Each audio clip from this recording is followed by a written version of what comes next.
बिस्मिल्लाहिर्रहमानिर्रहीम। अस्सलाम वालेकुम प्यारे प्यारे बहन भाइयों, आज मैं आपको बताऊंगी आलू का नरम मुलायम खस्ता पराठा बनाने का ऐसा तरीका जो बनाने में बहुत ही आसान और खाने में बहुत ही टेस्टी है। तो वीडियो को आखिर तक देखें। इसके लिए आप 3 से 4 अदद आलू इसको उबाल कर इसका छिलका उतार लें। देखें, इस तरह आलू को साफ करने के बाद अब आप इसको बारीक क्रश कर लें। इसी तरह आप सारे आलूओं को बारीक क्रश कर लें, इसके अंदर गिल्टी जो है वो ना हो। सारे आलूओं को क्रश करने के बाद आप दो हरी मिर्च और दो सुरख मिर्च इनको आप काट लें और फिर आप शामिल करें। फिर आप नमक टेस्ट के मुताबिक डाल लें। सुरख मिर्च पीसी हुई 1 चम्मच, हल्दी पाउडर आधा चम्मच शामिल करें। साथ में जीरा 1 चम्मच साबुत शामिल कर लें और फिर आप धनिया पाउडर 1 चम्मच डाल लें। इन सब चीज़ों को डालने के बाद आप इसको आलूओं के अंदर खूब अच्छी तरह मिक्स कर लें। सारे मसाला जात और आलूओं को खूब अच्छी तरह मैश करें, जज़ब करें, इनको कुचल लें।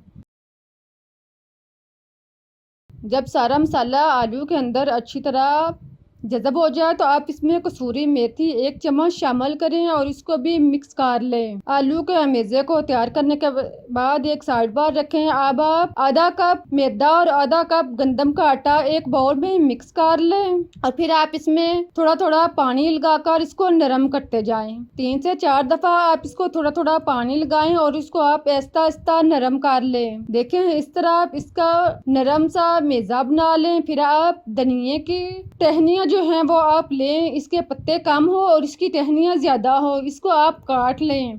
इनको आप ज़्यादा बारीक नहीं काटें, इस तरह का आप इसको थोड़ा मोटा रखकर काट लें।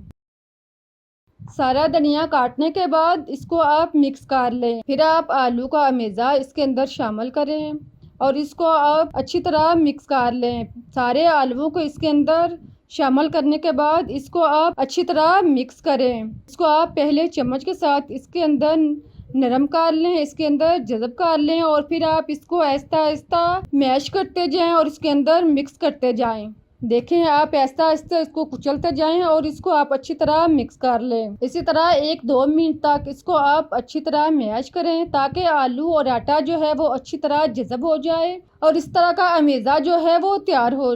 इसको आप ना ज़्यादा नरम रखें और ना ज़्यादा सख्त। इस तरह का नॉर्मल सा अमेज़ा तैयार करके आप इसे 10 से 15 मिनट के लिए छोड़ दें। इसके बाद आप 1 चम्मच घी इसके अंदर शामिल करें। घी डालने के बाद इसको आप मिक्स कर लें। घी को आटे के अंदर खूब अच्छी तरह मिक्स करें और फिर आप तवा या पैन जिसके अंदर आपने पराठे बनाने हैं, इसके सतह पर थोड़ा सा घी या ऑयल लगा लें। इसके सतह को घी या ऑयल से तैयार करने के बाद अब आप 1 से 2 चम्मच बार कर इसके ऊपर डाल लें और इसको घुमाकर गोल सी रोटी की तरह बना लें। इसको आप चारों साइड से गोल कर लें और फिर आप इसको इसी तरह पकने दें।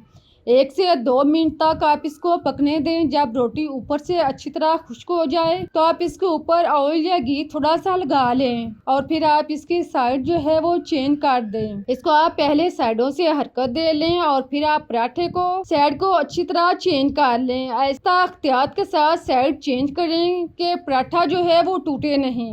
इसी तरह आप दूसरी साइड से भी इसको हरकत देते जाएं और इसकी आप साइड जो है अच्छी तरह क्रिस्पी जो है वो तैयार कर लें। साथ साथ आप इसको दबाते जाएं और साथ साथ आप इसको हरकत देते जाएं। इसी तरह 1 से 2 मिनट तक दूसरी साइड से अच्छी तरह ब्राउन कर लें। जब दोनों साइड से अच्छी तरह ब्राउन हो जाएं तो साथ में आप इसके चारों साइड पर घी लगाते जाएं और पराठे को घुमाते जाएं। इस सारे अमल के दौरान आप चूल्हा जो है वो स्लो रखें। इसको आप तेज आंच पे नहीं बनाएं वरना पराठा ऊपर से जल जाएगा और अंदर से कच्चा रहेगा। इसको आप नॉर्मल या हाई लो आंच पर बनाएं। जब दोनों साइड से अच्छी तरह ब्राउन हो जाए 1-2 दफ़ा आप इसकी साइड एहतियात से चेंज करें ताकि ये ख़राब ना हो, टूटे ना। जब दोनों साइड से पराठा जो है अच्छी तरह ब्राउन हो जाए तो आप इसको निकाल लें। देखें कितना अच्छा मज़े का और टेस्टी पराठा तैयार हुआ है। आप इसको उतार लें। उतार कर आप इसे डिश या प्लेट वगैरह में रखें और फिर इसी तरह आप दूसरे पराठे भी तैयार कर लें। सारे पराठे तैयार करने के बाद अब हमारे पास 5 से 6 अदद पराठे जो हैं वो तैयार हुए हैं। आप देखिए कितना अच्छा नरम मुलायम खस्ता और टेस्टी पराठा तैयार हुआ है। इस तरह से आप पराठे बनाएंगे तो यकीन करें सभी उंगलियां चाट कर खाएंगे। उम्मीद है कि आप लोगों को भी रेसिपीज बनाने का तरीका पसंद आया होगा। अगर तरीका अच्छा लगा है तो उसे लाइक करें, चैनल को सब्सक्राइब करें, शेयर करें। मुझे इजाज़त दें, फिर मिलते हैं एक नई और मज़ेदार रेसिपीज के साथ। तब तक के लिए अल्लाह हाफिज़। इस दुआ के साथ कि आप जहाँ भी रहें खुश रहें, आबाद रहें, हंसते मुस्कुराते रहें।